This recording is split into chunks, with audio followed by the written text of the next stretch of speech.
My speech is to kill a mockingbird. One more thing, gentlemen, before I quit.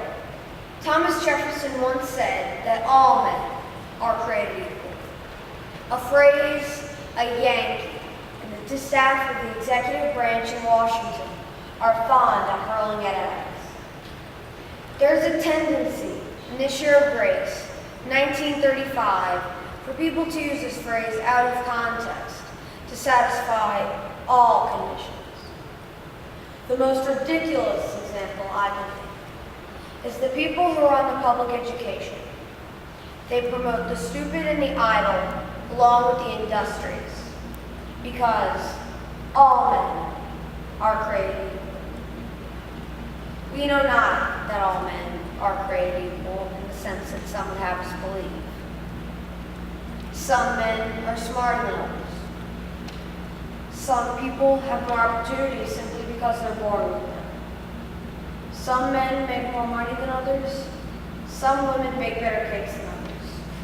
And some people are gifted beyond the normal scope of most men. There is one institution in which all men are created equal. There is one human institution that makes the pauper the equal of a Rockefeller, the stupid man the equal of an Einstein, and the ignorant man the equal of any college president. That institution, gentlemen, is a court.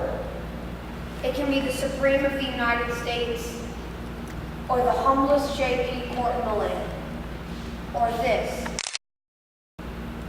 Our courts have their faults, as does any human institution. Our courts are the great levelers.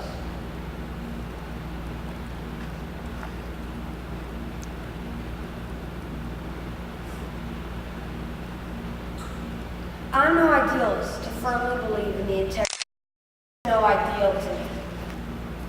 It is a living, working reality. Gentlemen, a court is only as sound as the men who make it up.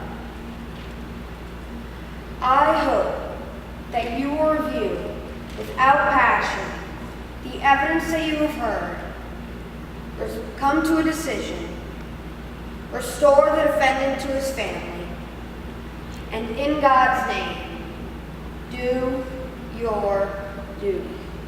Thank you.